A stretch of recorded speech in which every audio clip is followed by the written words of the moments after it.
سڵاوتان لێبێت بەڕێزان مانگی ڕەمەزانتان پیرۆز بێت منداڵیم لە ئەڵلقەیەکتری بەرنامەی بیرۆریە هاتمەوە خزمەتی ئێوەی خۆشەویست هەڵبەتە ئەمڕۆ ئێمە لە شاری سلێمانین ئەوەی کەوا لە پشتی منەوە ئەیبینن مزگەوتی بەهەشتا لەبەرەوە ئەمڕۆ دکتۆر عەبدولەتیف ئەحمەد ناسراو بە دکتۆر عەبدولەتیف سەلەفی میوانی بەرنامەی بیرۆریە سەبارەت بە بیرۆریەکانی خۆی پرسیاری لێکەم و لە هەمان کاتا سەلەفیەت و کۆمەڵێک پەیامی هەبووە لە ماوەکانی ڕابردوودا چەوەی ڕەخنەی لێگیراوە چەوەی کەوا لەگەڵی بوونە من پرسیارەکانمی ئاراستە ئەەکەم و وەڵامەکانی لێوەرئەگرمەوە بەرەو لای دکتۆر عەبدولەتیف فەڕۆین و ئێوەش لەگەڵمان بن.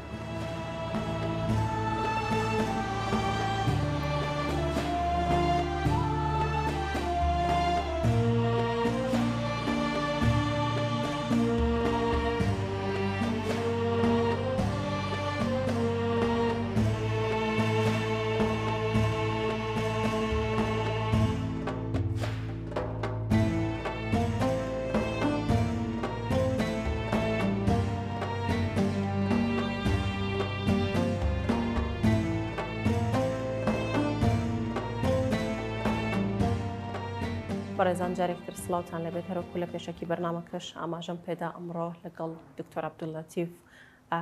میوانی بەرنامەی بیرۆری و دەست بە گفتوگەکانمانەکەین. دکتۆر زۆر سپاس کە ئەمڕۆ میوانی بەرنامەکەمانی پێم وا بە یەکەم جارە لە کەناڵی کەرکووکیشەوە دەرەکەویت جێشانازی خۆشحاڵیە بۆ ئێمە ئینشاءڵڵا. دکتۆر هەمیشە لە سەرەتای بەرنامەکان لە بەرنامەی بیرۆریە پێم خۆشە کە میوانەکانم خۆیان بناسێن دەسەوڕ ناکەم هیچ کەسێک هەبێت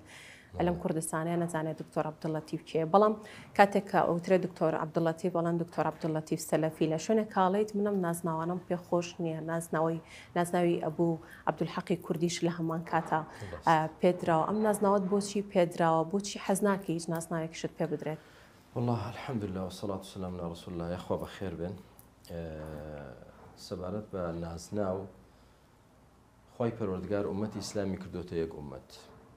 وأن هذه أمتكم أمة واحدة خواهي قرد فرمي وأنا ربكم فاعبدون فاتقون وهو سماكم المسلمين من قبل وفي هذا خواهي قرد ناوي المسلمان ناوي المؤمنين إيمان دار إنما المؤمنون إخوة قد أفلح المؤمنون يعني أويك تيقرأ مسلمانان كودكات وبريتيا لا ناوي مسلم ناوي مؤمن أما أساسا بلام ناوەکانی ترکەی دروست بوون لە کاتێکدا دوای قەرنی سەحابە ڕەزای خوای گەورەیان لێبێ تابعین وردە وردە لە ناو دیندا کۆمەڵە بیدعە و شتی زیاد و ڕای شاز و نامۆ پەیدا بوو کە بە ناوی دینەوە دەکرا بەڵام پەیوەندی بە دینەوە نییە. مسڵمانان زانا گەورەکان بە باشیان زانی کە ئیسلام وەکو خۆی بمێنێ ئەلئیسلام کەما هو لا کەما نورید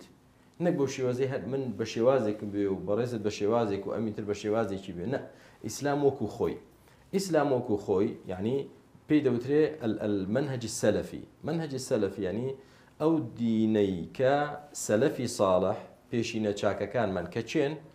والسابقون الأولون من المهاجرين والأنصار مهاجر وأنصار يعني پیغمبری خوا علیه الصلاة والسلام أبو بكر عمر عثمان صحابة بەگشتی ئیسلامەتیان چۆن بووە باو ئیسلامەتیە بمێنێتەوە تا ڕۆژی قیامەت. چاکە دەوترێت سەلەف یا سەلەفی یعنی ئاینی ئیسلام وەکو سەرچاوە ئەسڵەکەی خۆی وەکو سەردەمی پێغەمبەر عەلەیهی سەڵات وسەلام تا ڕۆژی قیامەت ئەوە بمێنێ نەک ئیسلام بگۆڕین بە گوێرەی شوێن بە گوێرەی کات بە گوێرەی کەسەکان بە گوێرەی میلەت و نەتەوەکان وای لێ بێکی بڵێمە ئیسلامی کوردیە ئەویتر بڵێ ئیسلامی تورکیە ئەویتر بڵێ ئیسلامی عەرەبیە ئەمە ئیسلامی عێراق ئەمە ئیسلامی سعودیە ئەمە ئیسلامی مەسر نە ئەمە غەڵەتە. ڕۆیشتن لەسەر ئەو ئیسلامی کە سەلەفی صالح لەسەری بووە ئەمە فەخرە شانازیە و واجبێکی شەرعیە هەمومان مسلمانێک بین لەسەر منهەجی سەحابە بین. بەڵام پێویست بەوە ناکە من لەقەب و نازناوی ئەوە بۆ خۆم دابنێم من بڵێم عەبدولەتیف سەلەفی پێویست ناکە کە لێم بپرسن تۆ کام دیندارێتیە بەڕاست دەزانی دەڵێم ئەو دیندارێتی کە سەلەفی صالح لەسەری بوو ئەوەی کە پێغەمبەر و سەحابە لەسەری بوون ئەوە تەواوە عقیدەی ئەوان تەواوە دینداریتی ئەوان تەواوە بەس مانای ئەوە نییە من بیکەمە لەقەبێک و نازناوێک بۆ خۆم نە نازناوی من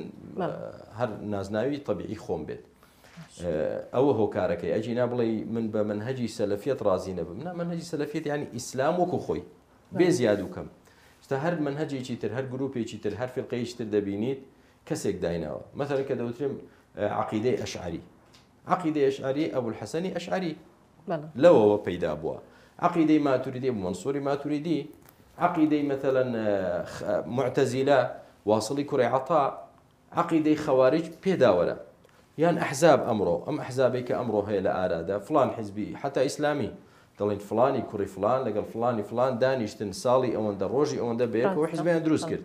حزبك يتري بقى إسلامي جبي فلاني كري فلان لقال كومالله كز بيك ولا تاريخ وعند دروس يعني بس سلفية دوانية سلفية يعني دين إسلام وكو خوي كخوا داي بزاندو بيغمبر وصحابة عليه الصلاة والسلام رضي الله عنهم لسريبون أو بريتيا لا سلفية تشتيقني عبد اللطيف داينابي يا من سركر ديبم يا من هوية بو خلق دروس كم ديبم بسلفينا سلفية يعني دين إخوة وكو خوي دكتور هر کسی که خودت تاکه کسلفیت حالا بجرد بی خوشه همیشه جناب دکتر نمونه کابینت بی خوشه که به همان رج کی توی برات فهم بله که دستکوتنی زانسته شرعی کان یا خود خواندن چون دست بکرد ولی همان کاتا سردانیشان ولات کرد بوی که زانستی شرعی زیادر کوب کی تو ور بگری دوای اوی که چوی تولاتان و گرای تو هرمی کردستان فهم خوشه هر ولامیم پرسیارشم دیت و دلن که به تواتی دست کرد بسر روتي سلفيت وهول الداكا بيدبر رقم يك لا هريما أما ينشون بو بسيارك الدو لقية كميان خوانم چون دستي بيكر من لا بولي چواري دواناواندي كأمرو دي بيدلن لا بولي دوا دستم كرب خواني زانست شرعي كان طبعا قرآن لبيشتر دستم بيكر لا بولي هشتو نو بەڵام وەکو خوێنی زانستی شەرعی فقه و تەجوید و نەحو و صەرف و ئەو زانستانە ئەوانە زووتر دەستم پێ کرد یعنی لە قۆناغی دەبووم واتە پۆلی چوار بووم لێوە دەستم پێ کرد هەر لە چوارخوڕنە لای مامۆستایانی ئاینی ئەوێ لە حوجرا خوێندم الحەمدوللا کۆمەڵی کتابم تەواو کرد و دوای ئەوەش قەدەری خواوا بوو یعنی خوای گەورەی ئەو اختیاری بۆ مندانە کە زۆرم پێخۆشە بەڕاستی ناوم هاتەوە لە کولیەی ئاداب قسمی زمانی عەرەبی لە جامعەی مستەنسیریە لە بەغا بۆیە لەو ساڵەوە من ڕۆیشتم بۆ بەغدا 4 ساڵ لە بەغدا بووم لەوێش دیسان سەرەڕای بەهێزبوونی زمانی عەرەبیەکەم کە بۆ خۆم لە زمانی عەرەبی دەمخوێن بەغدا شارێکی عەرەبە لەگەڵ عەرەب تێکەڵ بووم و هەروەها زانستی شەرعیش لەوێ دەستمان پێکردەوە کۆمەڵی دەرسی زۆر باش لە عەقیدە و لە فقه و لە حەدیث و الحەمدوللا وهروها شان بشان أوش حفظ القرآن ولا بركردنه أما تا كل يوم تواكر دواي كوليج ناوم هاته ولا جامعي قرآن الكريم لسودان بو ماستر شو ما سودان بو ماستر لوي تقريبا 6 مانگ مان خويند بلام ساڵانێک بوو کە زۆر گرانی بوو هەم کوردستانی خۆمان و هەم سوودانیش گرانی بوو توانای تەواوکردنی خوێندنەکەم نەبوو بەڕاستی ڕسومەکەی زۆر بوو طبعا ڕسومەکەشی 3000 دلار بوو بە 3000 دلاری ئەو کاتە زۆر بوو نەمان بوو نەمانتوانی خوێندنەکە بەردەوام بم سەفەرم کرد بۆ ئێمن طبعا لە سوودانیش لای شێخ حسێن عەشیش و چەند عالمێکی تر دەستم کرد بە خوێندن دیسان سەرەڵای خوێندنی ماستەر خەریکی خوێندنی زانستی شەرعی بووم لەوێش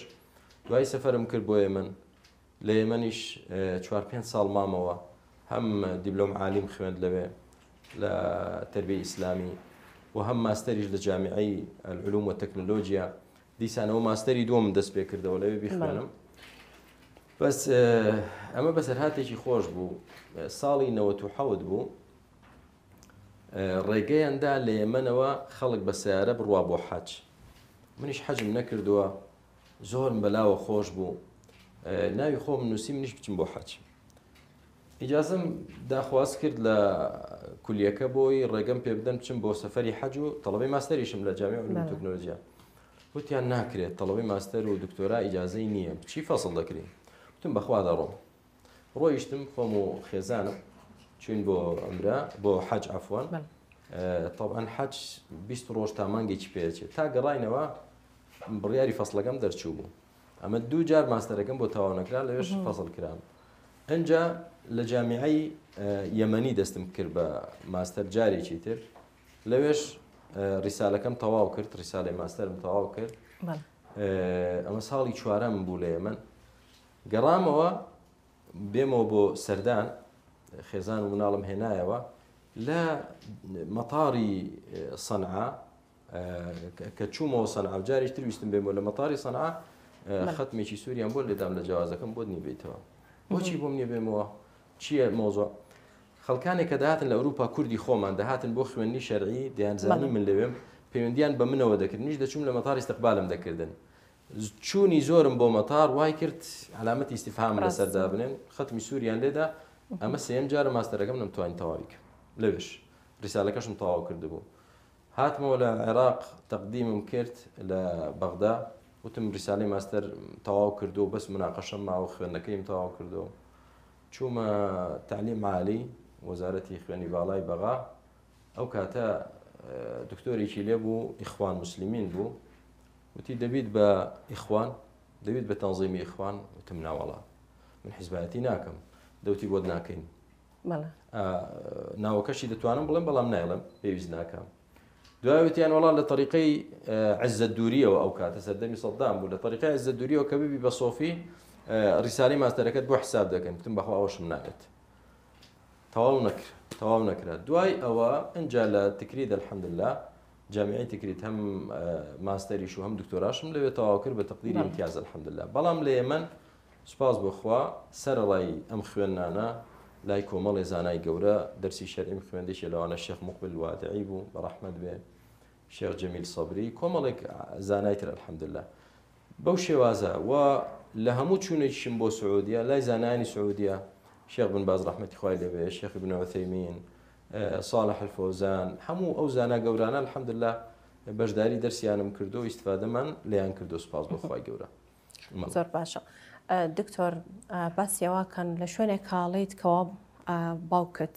کە لەسەر دینەکەی عادەت و تەقالید بووە بەڵام کاتێک کە ڕۆت و ڕێگەی سەلەفیت هەڵبژارد و دایکت زۆر پشتگیری کردووی ڕخنەیە کرد لێ گیرا و گلەیەکت لێ کردرا ئەڵەن سەلەفیەکان کاتێکەوە دایکیان بێ خوشکیان بێ برایان بێت بڵێنکەوە لەسەر دینەکەی عادەت و تەقالیدا ناچنە پرسەکەشیانەوە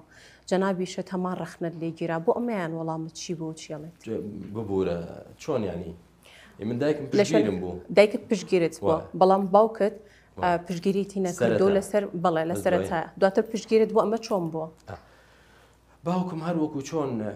عادەت و یعنی ئەو فکرەیە کە لە ناو زۆرێک لە خەڵکیدا باوە فکرەی سۆفیگەرێتی و چوونە سەر گۆڕ و مەرقەد و داوای لێکردن و هانا بۆ بردن و ئەو شتانە ئەویش وەری گرتە بوو کاتێکە من لە یەمەن گەڕامەوە و فێری ئەوە بووم کە ئینسان بەس دەبێ خوا بپەرستێ بەس هانا بۆ خوا ببین پشت بە خوا ببەستین وتەوەکەل عەلە الحەی الەذی لا یەموت ئەم شتانەی تر نابێت سەرەتا باوکم ینی پێی هەزم نەدەکرا بەلایەوە سیر بوو نامۆ بوو ئەوی دڕۆڵە بۆچی بەستۆوە ئەڵێ کەسی تر وا ناڵێت ئەمە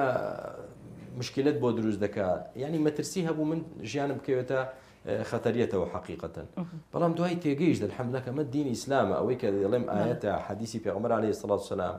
شتێکی نامۆنی الحەمدلله باوکم زۆر پشتیوانم بوو زۆر باشە دکتۆر سەبارەت بە مزگەوتی باش هەڵبەتە بەڕێزان بیرمان نەچێت کەمێک لەوانەیە لە بەرنامەکە دەنگەدەنگ هەبێت کرێکاران خەریکن ئیشی لێکەن لە مزگەوتەکە تەواو نەبوو ئەی بینین زۆری ماوەکەوە مزگەوتی بەهشتاوە بێت وەڵاهی وەکو هەیکەل و بینای هەیکەلەکە ئینشاءالله ینی دوو مانگی تر تەوەقوعەکەم تەواو بێت بە یەکجاری تەواو بێت بەس بۆ ڕەمەزان الحەمدلله شوێنمان تەرتیب کردووە هەم بۆ پیاوانیش هەم بۆ ئافرەتانیش بۆ چەند هەمە مزگەوتەکە دکتۆر وەڵا هەندێک شوێنی سێ هەندێکی چوار هەندێکی پێنجە باشە هەر سەبارەت بە مزگەوتی بەهشت زۆر قساکرێت خۆت لەوانەیە بزانیت ئەڵێن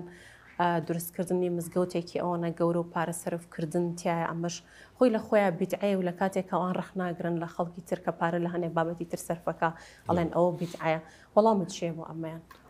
وەڵامم دەڵێم قسەکەیان هەڵەیە دیارە ئەگایان لە دین نیە ئەجینا پێغەمبەر عەلەیهی سەڵات وسەلام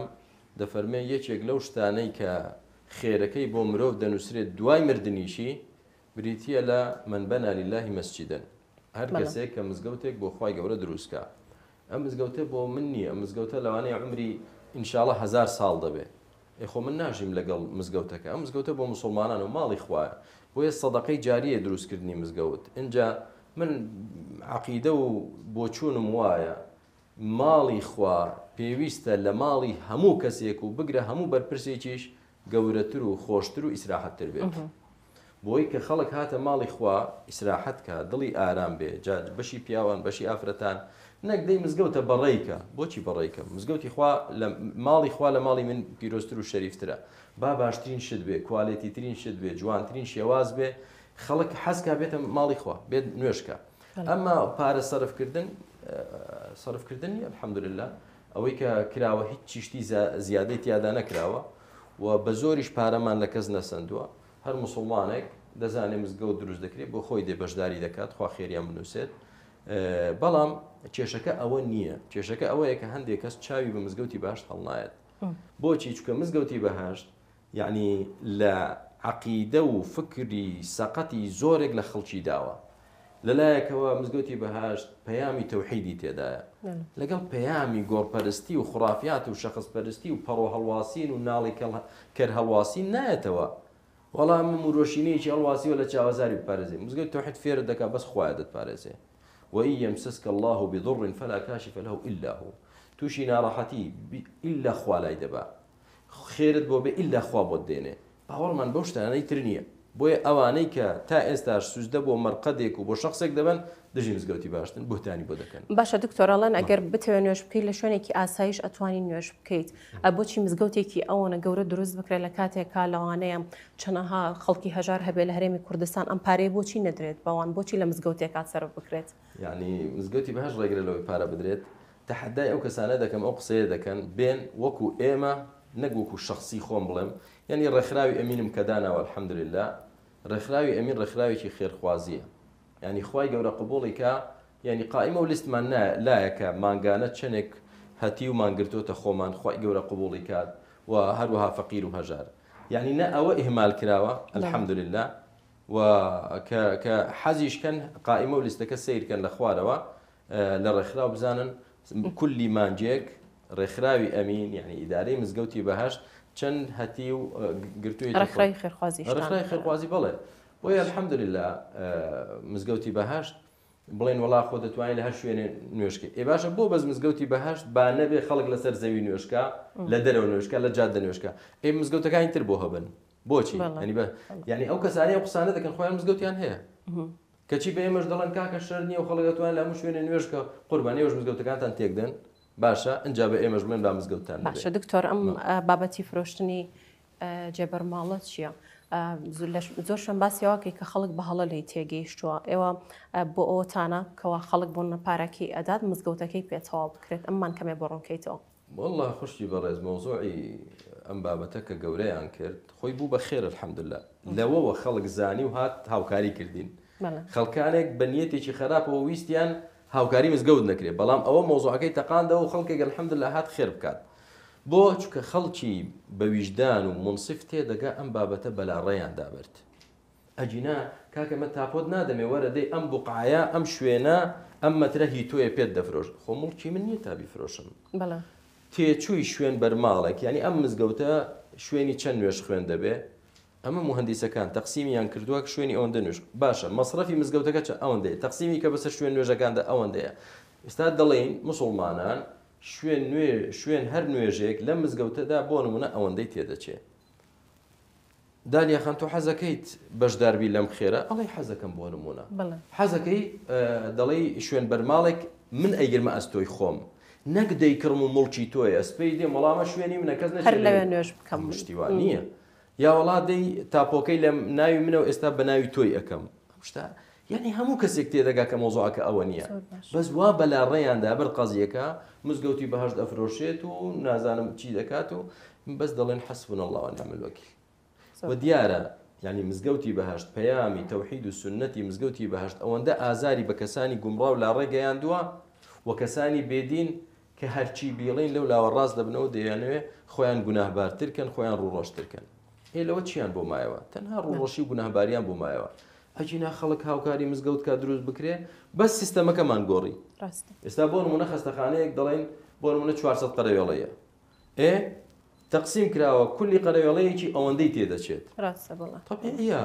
خانوو بە مەتر مربع حساب دەکرێت دەڵێن هەر مەتر مربعێکی ئەوەندەی تێچێت مزگەوت بە شوێن بەرماڵ حساب دەکرێت مۆزوعەکە ئەوەیە ئەنجا لە جیاتی ئەوەی ئێمە بچین لە مزگەوتەکان بەرماڵ ڕاخین و داوا لە خەڵکین و سوالکەین شتێوەمان نەکردووە بەس بە خەڵکمانەوە مزگەوتی بەهاش دروست دەکرێت تێچووی شوێن بەرماڵ گەوەندێ خۆت بە ئیسراحەتی خۆت بە ڕەغبەتی خۆت بێ ئەوەی ئیحراجت بکەین بێ ئەوەی داوات لێ بکەین خۆت دێیت دەڵێ من دەمەوێت شوێن بەرماڵێک لەسەر من بێت هیچی تیان زۆر باشە دکتۆر دەست خۆش.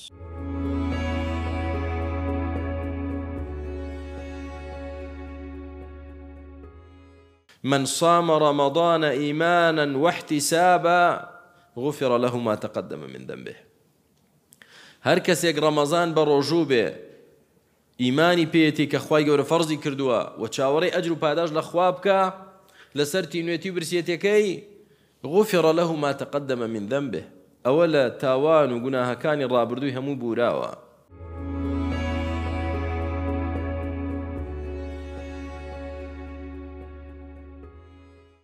هەر لەگەڵ دکتۆر عەبدوڵاتیف بەردەوامە بین لەگەڵتان.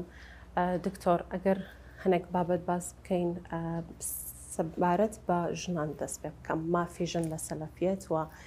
جەنابێت چۆن ڕوانیت لە مافەکانی ژنان بەڵام پێشەکی پێم خۆشە باسیەوە بکەین وشەیە خود دەستەواژەی فرەژنی بێزار تەکا پێت ناخۆشە ئەم وشەیە نەوەڵای بۆ بێزارمەکە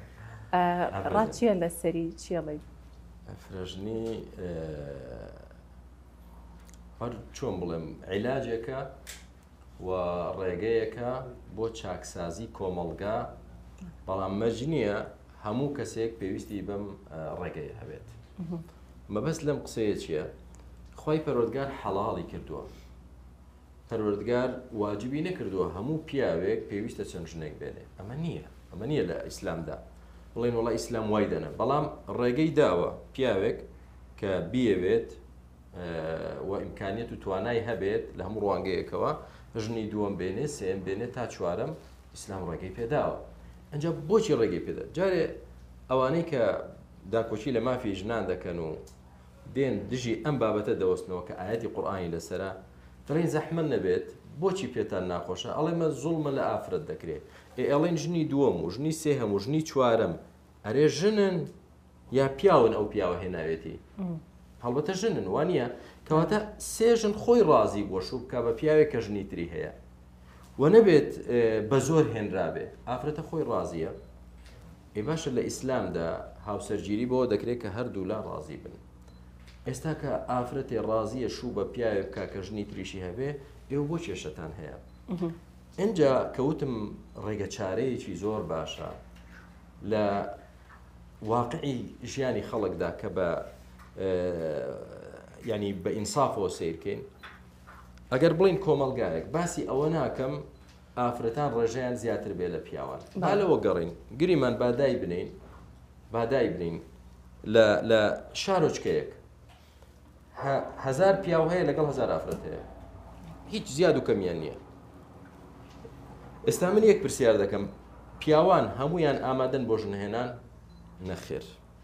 ئەو هەموو گەنجەمان هەیە چۆتە ئەوروپا ژن ناهێنێ ئیمکانیەتی نییە توانای نییە نایهێنێ و هەمانە یعنی لەگەڵ ڕێژ و حرمەتمدا گەنجێکە حەزەکات نەبەستێتەوە بە ئافرەتێک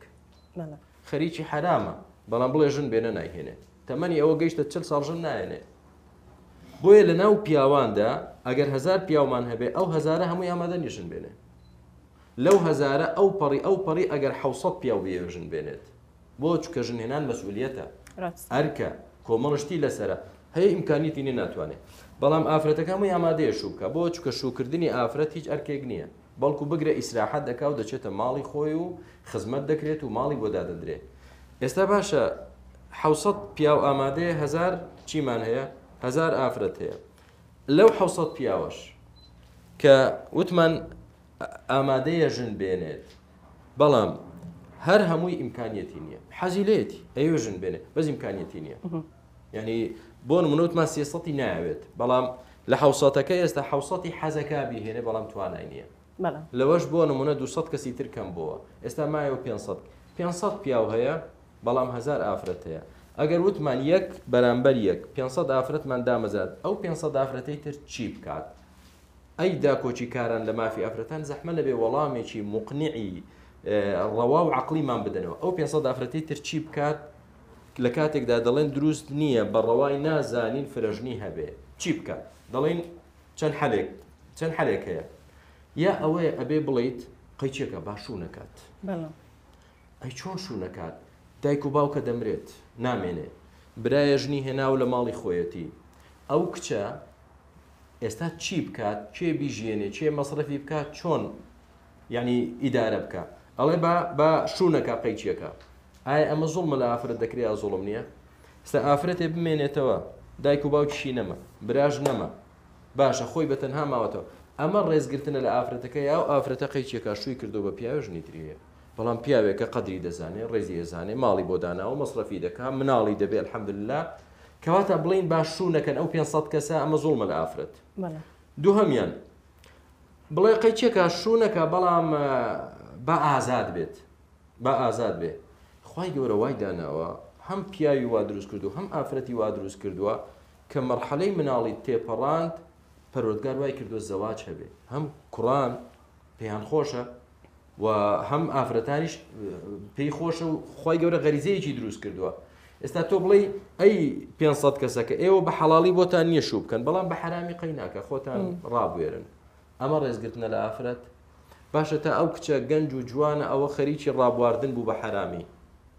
ئەو کچە گەنج نەما ئێستا جوانیەتەکەی نەماوە ئێستا چێ ئاوڕ لەم کچە دەداتەوە لەوانەیە تا گەنجێکی زۆر جوانە جی کلاسی بدرێتێ لەوانەیە ئەمە هەیە بە حرام باشە بەڵام فەرمو ئەو کچە ئێستا بە ساڵات و جوانی نەما و سمعەت و کەرامەتی نەما ئێستا چی ئاوڕ لەم ئافرەتەیە داتەوە هەموو ئافرەتی حەز ناکە مردی خۆی هەبێ بەسەر بەرزی و بە ئاشکرا بڵێ هەموو ئافرەتی حەز ناکە مناڵی هەبێ هەموو ئافرەتی حەز ناکە ماڵی خۆی هەبێ بڵێ ئێوە 500 ئافرەتتان مەحروم کرد لەو هەموو حەق و ماف و خۆشیانەی کە خوا پێیداوە بۆیە ئیسلامە حەل چونکە کە تۆ بڵێ وەڵا نابێ فرەژنی هەبێ ئەی چی هەبێ زەحمە نەبێ وەڵامێکی مقنعمان بدەنەوە نەوەڵا با لە ماڵەوە دانیشێ شوو نەکات ئەمە وەڵامی مقنع نییە وەڵامێکی عاقلانە نییە یا قەیچێکە با خۆی ئازاد بێ و ڕابوێرێت ئێمە بێڕێزیکردنە بە ئافرەت بۆیە مۆزۆی فرەژنی خوای گەورە دایناوە کە من و تۆ و خەڵکی دروست کردووە ئەزانێت ئێمە چیمان پێویستە کەواتە مسلمان دەبێت ڕازی بەس ناڵێن ها کوڕەکان وەڵا هەمووتان دەبێت بیکەنە دوو ژن و سێژن کە زوای نەوتووە قسەی خۆشە دەڵێن جارێکیان پادشایەک بە وەزیرەکانی وتی بڕیار یا هەموو وەزیرەکانم دەیکەنە دوو ژن یا لە سێدارە دەدرێت یەکێکیان وەزیریان چێتەوە ماڵ دەڵێ ئافرەت کارە ساتە بڕیارێک دراوە لەلایەن پادشاوە یا ژنی دووەم بێنم یا لە سێدارە درێم دەڵێ موت و ئەنتە شەهید موت و ئەنتە شەهید قەی ناگە با لە سێدارە بدرێ تۆ شەهیدی خەمن نەبێت یعنی ڕازی نییە تامە بەستم یعنی ئەم بابەتە ڕاستە خێزانی یەکەم پێی ناخۆشە بەڵام لەو لاشەوە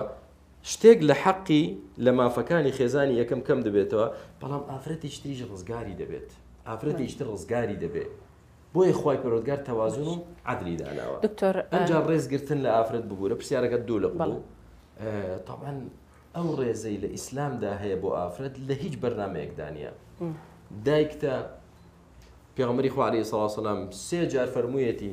دایک ئەنجا دایک ئەنجا ڕێزگرتن لە دایک ئەنجا 4م جار باوک ئەمە ئیسلام پێمان دەڵێ خێزانتە پێغەمبەر عەلەیهی سەڵات و سەلام دەفەرمێ خەیڕوکم لئەهلێ باشترین پیاوتان ئیماندارترین کەستان ئەوەیە کە بۆ خێزانەکەی باشە و فەرمووی من لە هەمووتان باشترم کەواتە ئیسلام بۆیە هەر پیاوێک کە موسڵمانە ئیماندارە لە خوا ترسا ئەو قەدری خێزانی دەزانێت ئەو ڕێزی دەگرێت مثلا ئەو پەڕی گەیشتە ئەوەی حەزەکە ژنی تر بێنێت بەڵام بێڕێزی بەرامبەر خێزانی یەکەم ناکە بە چاوی کەم سەیری ناکە دەری ناکە تەلاقی نادا بەس ئەی کە ئیمانی نەبوو ئینسان پابەندی دین و تەقوا نەبوو تەوا وەڵا ژنی هێناوە ساڵێ لایەتی دوایی یەکی جوانتری بینی ئەوی واز لێ دێنێت دەچێتی تر دێنێت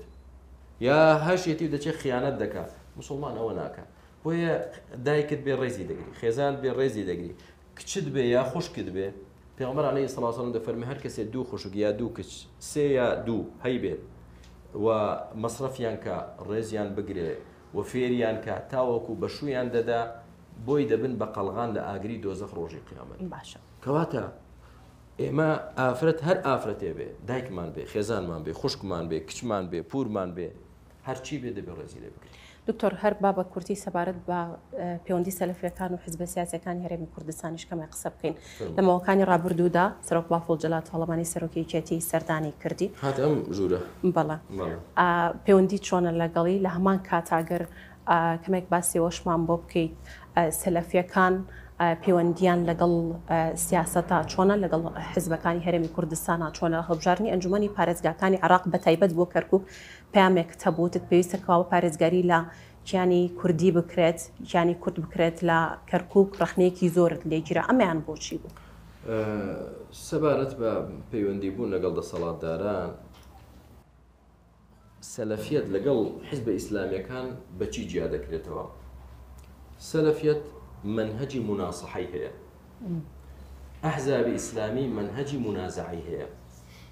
مناصحە لەگەڵ منازعە فەرقی چییە؟ منازعە ململانێکردنە. چێشمە چێشمە لەسەر کورسی. چێ بیگرێتە دەست؟ سیراعی کورسیە. منازعەیە. بۆیە دائیمەن کێشەیە و لە یەکتر خوێندن و پاشقول لە یەکتر گرتن و یەکتر عیبدارکردن و تەشیرکردن بە یەکتر بەوەیە. بەڵام سەلەفیەت وانە. سەلەفیەت بە گوێرەی حەدیسی پێغەمبەر دەڕۆن بەڕێوە عەلەیهی سەڵاتو وسەلام کە پێغەمبەر سەڵاتو وسەلام خوا گەورە سەر فەرمووی ئین الله یەرضا لەکم ثەلاثەن. خوا گەورە لە سێ شت ڕازیە بۆ ئێوە. یەکەمیان ئەن تەعبودوه ولا تشركوا به شيئا. خوا بەتەنها بپەرستن شەریکی بۆ دانەنێن نە پێغەمبەران نە پیاوچاکان نە ئەولیا و کەس نەکەین شەریکی خوا. دووهەمیان وأن تعتصموا بحبل الله جميعا ولا تفرقوا. هەمومان دەست بە حەبلەکەی خوا بگرین بە دینەکەی خوا بگرین تەفرەقە نەکەین و حیزبایەتی نەکەین. سەلەفیەت لەگەڵ حیزبایەتی نییە. سێهەمیان وأن تناصحوا من ولاه الله أمركم. هەر کەسێک کە خوای گەورە مسلمان بوو و کردی بەسەرکردە بەسەرتاندا ئێوە نەسیحەتی بکەن. نەسیحەتی خێری بکەن، قسەی خێری بۆ بکەن، پێشنیاری خێری بدەنە دەست. بۆیە اعتقادمان وایە بە گوێرەی حەدیسی پێغەمبەر عەلەیهی سەڵاتو وسەلام کە کاربەدەستان نەسیحەت بکرێن باشترە نەک ململانەی کورسیەکەیان لەگەڵکەی. چونکە ئیسلامیەکە ئامادە نییە کورسیەکە بداتە برای ئیسلامی خۆی. چه جایی کەسێک غەیری ئیسلامیە ئێستا تۆ بڵێ وەڵام من ئەو کورسەی کە هاتە بەسە تێرت خوارد بیدە من ناداتی. خوێن دەڕژێ، فیتنە دروست دەبێ، کوڕی خەڵک بە کوژ دەچێ. ئێخۆ کوڕی مەسئولەکانیی نایەت ئەم مەعمەعە و کێشەیەوە. بۆیە ئێمە لەگەڵ مناسەحین. ئەنجا لە سلێمانی بێ، لە هەولێر بێ، لە هەر کوێیەک بێ سەرکردەی موسڵمان ڕاستین لەگەڵی چونکە صدق ڕاستێتی زۆر گرنگە لە ئەخلاقی موسڵمان بێ. ناچمە لای سەرکردەیەک دەستکەم بە مەدح و سەنا و وەصف و پێهەڵدانی دوایش کە هاتمەوە ناو جەماوەر ئەنجا لەگەڵ جەماوەر دەی دژایەتیکردن و قسە پێوتن. ئەمە مەتەلێکی عەرەبی هەیە دەڵێ یەأکل مع الذئب ويبكي مع الراعي. لەگەڵ گورگەکە کە مەڕەکەی خواردووە یەأکل دەخوا، یعنی لەگەڵ مەسئولین و دەسەڵات علاقەی هەیە و وەزارەتی پێدەدرێ و پەرلەمانی پێدەدرێ و کورسیان پێدەدرێ و حیسەیان پێدەدرێ لەگەڵ گورگەکە دەخوا. بەڵام لەگەڵ شوانەکەش دەست دەکا بە گریان. یعنی هەر ئەمەیە دەچێت لەگەڵ ئەوان دادەنیشێت پێکەنین و قسەی خۆش و مشکیلان نیە. دێتەوە لەگەڵ خەڵکی ژنجا و تاف لێ دەدا و دژی دەسەڵات و دژی چی ئەم دوو فاقەیە لە ناو سەلەفیەتدا نیە. سەلەفیەت دەڵێن بەڵێ حکوومەتمان گەندەڵی تێدایە، بەخوا زوڵمی تێدایە، نەعەدالەتی تێدایە. بەڵام چی بکەین، چۆن بکەین؟ بەوە دەبێت کە یعنی خوای گەورەیان بهێننەوە یاد، قیامەتیان بهێننەوە یاد، نەسیحەتی خێر، قسەی خێرکەین، کاکە لە خوا بترسن، ئێوە مەسئولن، وەڵڵاهی خوا محاسەبەتان دەکا، ئاگاتان لەو خەڵکە ڕۆژوڕوتە بێ، ئاگاتان لە میلەت بێ، زوڵم مەکەن، دادپەروەر بن، پابەندی دین بن، قسەی خێریان بۆ دەکەین. بەڵام بڵی چاومان لە کورسیەکەیانە نەوەڵا بە دوای کورسیاندا هەڵپا ناکەین. ئەنجا ڕەخنەمان لێ بگیرێ لەسەر ئەوە جۆمان لێ نییە، چونکە حەدیسی پێغەمبەر سەروەرمانە و پێشەوامان. دکتۆر سەبارەت بە شەڕی حەماس و ئیسرائیلیش پەیامەت هەبوو جارێک تریش مەهماشەوە ڕەخنت لێ گیرایەوە بەم دوایانە کەوتیان سەرکەوتن تۆوتت کام سەرکەوتن ئەمە سەرکەوتن نییە لەبەرەوەی هیچ مەرجێکی جیهادی تێ نەبووە ئەوەی کەوا حەماس کردی. من خۆمەکو خۆم پەیامەکەی تۆم خوێندەوە ئەتوان بڵم تا ڕادێکیشانی لە بەشێکی زۆری خاڵەکان کە باس کردووە قەنەعاتم پێی هەبووە بەوەی کەوا توانایان نەبووە. بەشێکی زۆر لە مامۆستایانی ئاینی بە تایبەت ڕەخنەی ئەویان لە جەنابەت کرد ئەڵێن ئەو پێی وایە دکتۆر عەبدوڵەتیف پێی وایە کە توانایان نەبووە ئەبێ بێدەنگ بن هیچ نەکەن. ئەما لە هەمان کاتە بۆ هەرێمی کوردستانیش پەیامێکی دکتۆر عەبدوڵەتیفە بەوەی کەوا خەڵک ئەگەر توانای نییە با بێدەنگ بێت و ئەو گەر خراپەیەکی کردە سەڵات قبوڵی بکات. لە ژیانمدا لەوانەیە تا ئێستا هەزار لێدوان و بەرنامە و محازەڕە و دەرسم هەبێت لە ژیانمدا نەموتوە بە خراپەی دەسەڵاتداران و حکوومەت ڕازی بن،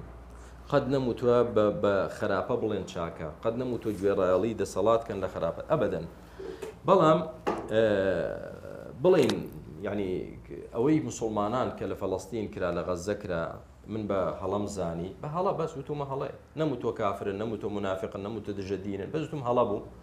کەچی لە بەرامبەردا منیان بە کافر و بە منافق و بە ئیسرائیلی و دژی مسلمانان دانا،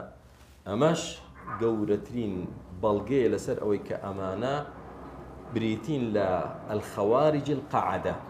ئیبن حەجەر عەسقەلانی ڕەحمەتی خوا لێ بێ دەفەرمێ خەواریجەکان دوو جۆرن، هەندێک خەواریج هەیە چەکی پێ و دژی مسلمانان دەجەنجێ، هەندێک خەواریج هەیە دانیشتووە خۆی ئەو پیاوانیە بچێتە جەنگ، نە دانیشتووە بەڵام خەڵک هاندەدا بۆ ئاژاوە جێڕووی فتنە. ئەمانە الخەوارج القەعەدەن هەر هەمویان اختلفوا في الاسم واتفقوا في السيف، هەمویان لەسەر ئەوە کۆکن کە ئەو پەیامەی من داومە ئەمە نابێ ئەی چی بکرێ وەکو غەزە بکرێ. بۆیە من پرسیارم کردو دووبارەشی دەکەمەوە، ئەگەر ئینسان لەسەر بۆ نمونە تیجارەتێک دەکەین، بازرگانیەک دەکەین کە بزانی لەو بازرگانیە تۆ قازانج دەکەیت، بەردەوام دەبی یا دەسەڵ دەگری؟ ینی پرسیار لە تۆ بکەم خۆشی من کە تۆ تیجارەتێک بەردەوام دەبی، من خێری لێ دەکەم قازانجم هەیە، بەڵام کە زەرەرت کرد چیەکەی؟ ئەڵێ نا دەبێ بیگۆڕم بە کەڵک نا. باشە ئێوە ئەگەر دەڵێن حەماس سەرکەوتوو بوو، ئێ باشە من لە سەرکەوتندا بم بۆچی ڕایگرم؟ با بەردەوام بم، بۆچی دەتانەوێت ڕاگیرێ؟ مادام لە خێردان و لە قازانجدان و لە سەرکەوتندان با ئەم سەرکەوتنە بەردەوام بێ. ئەنجا ئایا حەز دەکەن ئەم سەرکەوتنە هەمان شێوەی سەرکەوتن تێگڕای وڵاتی مسلمانان بگرێتەوە هەموو یەکو غەزەی لێبێن؟ نە. بەڵام بەداخەوە دەڵێم هەموو یەک تەوجیهی حیزبی بۆ هات دابەزینە سەر من بە قسەی ناشیرن بە جنێودان بەبێ بەڵگە، طبعاً بەبێ بەڵگە، هیچ بەڵگەیەکیان پێ نییە. وە جوانترین بەڵگەش واقعی غەزەیە ئەمڕۆ کە دەیبینین. یعنی ئەگەر بە بەڵگەی قورئان و حەدیث کەسێک قەناعەت نەکات تێنەگا، پێش ئەوەی فیتنەکە ڕووبدا تێنەگا و هەستی پێنەکە، خۆ دوای فیتنەکە دەبوایە تێبگەن. کاکە ئێستا نەتیجەکەی دیارە چی بەسەر هاتووە. جا لە هەمووش سەیرتر حەماس و پشتیوانانی حەماس بەس کاولکردنیان لەسەرە. بەڵام ئێستا داوا لە کێ دەکا حەماس بێ غەزە ئاوادان کاتەوە؟ داوا لە وڵاتی عەرەبی دەکا، سعودیە، مصر، ئیمارات، قەتەر وەرن بۆمان ئاوادان کەنەوە. یعنی هەر دە ساڵ جارێک کاولی کەن ئەنجا ئێوە ژۆرن ئاوادانی کەنەوە. پێش داواکردنی ئاوادانکردنەوە دەڵێن ئەم وڵاتانە هەمووی جوولەکەنە، هەمووی ئیسرائیلین، سعودیە و مصر و ئوردن و چی ئەمانە هەموو دژی ئیسلامن. ئەوە کاتێک تەوجیهیان بۆ هاتووە دەی دەست پێ بکەن کە کاول بوو ئەنجا وردە دێنەوەخوان کاکە داوا لە هەموو وڵاتانی عەرەبی دەکەین نەهێڵن تاجیر بکرێن. ئێستا چێ بە فریاتان هات؟ چێ بە فریاتان هاتووە؟ هاتۆتە سەرخەت دژی بڕیارەکەی ترامپ کە ئەهلی غەزە تاجیر نەکرێت. چێ هاتە سەرخەت؟ حەماس ڕێگریان لێ دەکات، حیزبە ئیسلامیەکانی ئێرن ناهێڵن تاجیر بکرێن، یا ئەو وڵاتانە سونیانن کە ئێوە بە جوولەکە و گاوریان دەزانن بەداخەوە. باکەمێک سەبارەت بە سەلەفێتیش قسە بکەین، پێم خۆشە چەند پرسیارێک بکەم. بۆچی کەمێک ڕوون بێ پرسیارەکەم گەنجێک لەم هەرێمی کوردستانە گەڕیشێک تا بنێ و 5 فەرزە بێتە مزگەوت نوێژ بکە و شەڕواڵێکی کەمێک کورد لە پێ بکەوەڵێن بەخوا ترسناکە بووە بە سەلەفی. لە هەمان کاتە بەشێکی تری پرسیارەکەشمەوە بێت هەندێک لە حیزبە کوردستانیەکان دەڵێن سەلەفیەت ڕەوتێکە ئەمان تەنیا کاردانەوەن، خراپیان لەوانەیە لە دەسەڵات بینیوە و کاردانەوەیان هەیە، نامۆن بە کولتوری کوردەواری ناگونجێن لەگەڵ کۆمەڵگەی کوردەواری، نوێگەریان هەیە ناتوان خوان لەگەڵ پێشکەوتنەکانی کۆمەڵگەیە بگونجێنن. سەرەتا ئەوەی کە مەترسی لە سەلەفیەتە بێ گەنجێک کە ڕیشی هەیە و پابەندی مزگەوت و جەماعەتە لێ بترسی بۆ لێ دەترسی. ینی مەتەلێکی کوردی هەیە دەڵێ هەرچی سمێڵی سوور بوو هەمزاغان نییە، ینی عیبرەت بە شکل و شێواز نییە. ئەی جوولەکەمان نییە ڕیشی هەیە، ئەی بێدین و ملحیدمان نییە ئێستا ئەمڕۆ مۆدێلە پانتۆڵەکەیان کورد بێت و ڕیشیان هەبێت و هەمانەیان نیمانە. کەواتە کاکە دەی ئەمانش تیرۆریستن، ئەمانش توندڕەون. نا بۆیە نابێ حکم لەسەر بەرامبەر بدەی لەسەر مەزهەرەکەی، حکمی لەسەر بدە لەسەر بیر و باوەڕەکەی و تەسەڕوفاتەکەی. گەنجێکی سەلەفی بیر و باوەڕی چیە سەبارەت بە هەرێمی کوردستان؟ هەرێمی کوردستانمان پێ بە خەڵکێکی مسلمانە و ئەو ئەمن و ئاسایشەی کە هەمانە دەمانەوێت پارێزگاری لێ بکرێت، نامانەوێت لە دەستمان بچێ، دەمانێ وردە وڵات و میلەت بەرەو باشتر بچێ نەک بەرەو کاولبوون بچێ چونکە ئێمە قەت لە ئەوە بە عەقڵ نابینین کاولکردن سەرکەوتن بێ هەنجا ئەوەی غەزە ئەگەر ئەوەمان بۆ دووبارەکەنەوە لە کوردستان بڵێن سەرکەوتین کام سەرکەوتن کاکە سەرکەوتنێک تۆ ماڵی خەڵک وەڵایمە ئەسیرمان هەبوو بۆی ئەسیرەکان ڕزگارکردن ئەسیرێکت هەبوو فەڵەستینیەک گیراوە لە لای جوولەکە باشە ئێستا تۆ هاتی بۆ ئەوەی ڕزگاری کەی نە باوکی تێشت نە دایکی تێشت نە ژن و منداڵی تێشت نە ماڵی تێشت هیچت نێشتووە بەربوو ئەلحەمدوللا ئێ دێتەوە ئەی کوا باوکم باوکت مێت کوژرا ئەی دایک ئەی ژنەکەم ئەی مناڵەکانم ئەی خانووەکەم هیچت نەماوە کاکەم ڕزگارمان کرد کاکە چیت ڕزگار کرد برا تۆ بزانە لەولاوە چیت کردووە مەثەلێکی عەرەبیە دەڵێ یەبنی قەسڕەن وەیەهدیم مصڕەن تۆ بینایەک دەکەی بەڵام بۆ ئەو بینایە تۆ یەک شار تێک دەدەیت ئەمە سەرکەوتن نییە بۆیە مەوزوعی مەترسی هەیە سەلەفی کاکە مەترسی چییە مەترسی بۆ سەر چێ هەیە نە مسلمانان بە کافر دەزانین نە خوێنیان بە حەڵاڵ دەزانین نە عێرد و ناموسیان هەتێک دەکەین نە قسە لە ژیانی خەڵک ئەوەی دەڵێن خوا وای فەرموو پێغەمبەر وای فەرموو عەلەیهی سڵاو وسەلام بەس ئەوە وتراوە هیچی تر نەوتراوە بەڵێ دکتۆر سەبارەت بەوەی کەوا زۆر جار باسیەوە کرێت ئەڵێن سەلەفیەکان بە تەواوەتی دابڕاون لە خەڵک لەناو خۆشیانە بوونە بە چەند گروپێکی جیاواز و لە هەمان کاتا ترافیش بە یەکتر ناکەن بۆ میان وەڵامت چییە؟ دابڕاون لە کۆمەلگا نازان بۆ دەبڕاون ئێستا من لەگەڵ ئێوەی بەڕێزەوە دانیشتوم و بەرنامە دەکەین و من مامۆستام لە زانکۆ دەرس دەڵێم و ئێستا بینیتان تازە لە زانکۆ هاتبوومەوە بەڵام دکتۆر ینی دابڕانەکە چییە؟ ئەمما بڵێ یعنی هەندێ فتوا و بیر و باوەڕ هەیە جیایە لە کۆمەڵی خەڵک بەڵێ ئەمەیان وایە یعنی ئێمە باوەڕمان وانییە کە تۆ قەبرێک بپەرستی شخصێک بپەرستی تەواف بە دەوری مەرقەدێکدا بکەیت جا ئەوە نامۆیی بێ ئەو نامۆییمان قبوڵە ئەوان ئەڵێن ئێمە نایپەرسینە چینە سەر شخصەکە و دوعا بۆ قەبرەکە ئەکەین دوعا بۆەوەکە ئەگەر دوعا بۆ ئەو بکە با لێرەوە بیکە لە ماڵەوە بیکە دەچێت داوای لێ ئەکات یا غەوسی گەیلانی هاوار شێخ فڵان هاوار لە کاتێکدا هاوارکردنی غەیری خوا شەریک بۆ خوا دانانە چونکە هاوارکردن عیبادەتە الدعاء هو العبادة خوای گەورە دەفەرمێ فلا تدعوا مع الله أحدا ئەمەیە کە ئێمە دەڵێن بەس خوا بپەرستین ئەوە دەڵێت دینێکی تازتان هێنا و نامۆیە ئێکاک ئەمەی باسی دەکەین قورئان سەلەفیەت ئەوەی کەوا پەیامەکەی وەکو جەنابیش باست کرد پێک هاتووە لە قورئان و سونەت بەڵام هەندێکی تر ینی ئەتوان بڵم ڕەوتەکانی ترکەوە هەن لەناو ئاینی ئیسلامە ئەمە سۆفیە ئەمە مەدخەلی هەتا دوایی قادری و نەقشبەندی زۆر جار حزب کوردستانەکان باسیەوە کەن ئەڵێن ئەگەر بێت و قادری و نەقشبەندی لە ئاین دەرکەین ئەو هیچی تێنامێنێتەوە لە شەعرەوە و هەتا دوایی ڕای زانایان لای ئێوە چییە بیدعەیە وەری ناگرن هەم ڕای زانایان هەم ئەگەر بێت و نەقشی و قادری دەرکەین وەڵاهی ئەگەر نەقشی و قادری دەرکەین ینی ئەوەی کە ئێستا هەیە لە ئارادا دەگوزەرێ وەڵاهی ئومەتی ئیسلامی عقیدەی پاک دەبێتەوە ئەم قسەی زۆر قورسە من دەیکەم بەڵام بەخوا دەیکەم و لەخوا نەبێ لە کەس ناترسم ئەم شتە ینی هەیە مەتەلەن نەقشیە دەڵێ وەڵا حەزرەتی شێخ 40 ڕۆژ لەسەر یەک نەخەوت کام عقڵە کام طبە کام زانستە قبولی دەکا مرۆڤێک 40 ڕۆژ لەسەر یەک نەخەوێ وەڵا حەزرەتی شێخ بە فڵانە کەسی وت ئاو مەخۆرەوە وابزانم دەڵێ 1 ساڵ ئاوی نەخواردەوە چۆن مرۆڤ دەژی 1 ساڵ ئاو نەخواتەوە ئەم شتە خوڕافیاتانە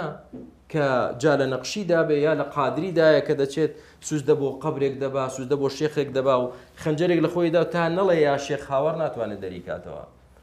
ئەمانە نەمێنێ ئیسلام بۆ نامێنێ ئیسلام قورئان و حەدیثە نەک هەر قادری و نەقشی منیش نەمێنم ئیسلام هەر دەمێنێ ئیسلام دینی خوای و قورئان و حەدیثە مەڵێ لە ماڵکانی ڕابردوو لە شاری سلێمانی هەندێک شوێنی نەشیاو هەبوو داخرا پامیشت هەبوو پێم وا بێ ئێستا چیت هەیە بۆ بابەتە لە شوێنێک شاباسیەوە کەیت ئەڵەی هەوڵە دراکەوە ئەلمانیەتیش بە هەمان شێوە زۆر بڵاو بکرێتەوە لە سلێمانی ڕێگەمانەوە قسەی خێرم کردووە الحەمدولله و سودیشی هەبوو هەی بۆ سوپاس بخوا ئەرە وەڵا هەی بۆ الحەمدولله و ئەگەر نەشی بێ ئێمە ئەرچی خۆمان بەجێگەیاندووە یعنی زۆر کەس دا چیت کرد ئێمە وەکو تۆ ناچم بیکەمە هوتاف لێدان و جنێودان کە لەگەڵ تاوافڵ دانیشتیم بەڕێز و بە ئەدەب بەڵێ وەڵا باسم کردووە لەگەڵی و لەگەڵ غەیری ئەویش بەڕێز و بە ئەدەبەوە خوای گەورە بە موسا دەفەرمێ لەگەڵ هاڕون بڕۆن بۆ لای فیرعون خۆمانە فیرعونین ئەمانە کافر نین دەفەرمێ بڕۆ بۆ لای فیرعونێک کە چنێک کافرە دەڵێ من خوای ئێوەم لەگەڵ ئەوەشدا فەقولا له قولا لينا بە قسەیەکی نەرم نەسیحەت قسەی تۆ وەڵا تۆ وایت جنێوی پێ بدەیت دابەزیتە سەر دایک و خوشتی لەو لاشەوە بڵێ وەڵا من کاکە بە قسەم چیت بە قسە بکە ئەمە کەی نەسیحەت یا لەسەر مینبەر حەماسەت گرتووی توی دەست دەکەی بە کافرکردنیان و دەست دەکەی بەناردنیان بۆ جەهەنەم لەلاشەوە بە قسەی خەڵک چی بە قسە بکە تە لەگەڵی دانیشە بە نەرمی قیامەتی بخەوەیات مردنی بخەوەیات دوو قسەی خێری بۆ بکە ئینشاءڵڵا تەسیری دەمانش مرۆڤ بۆچێن وفرزن وتمان قسەکەشیان قبول نەکردین ئێمە ما على الرسول إلا البلاغ ئەو لەسەرتان بگەن الحمد لله دکتۆر زۆر سپاس دەکەم دەست خۆش بێت زۆر خۆشحاڵ بووم کەم ڕۆمیانی بەڕێزان سپاس بێ وش کە بینەر بوون تاوەکو بەرنامەیەکی تری بیرەوەری خواتان لەگەڵ دەست خۆش سپاس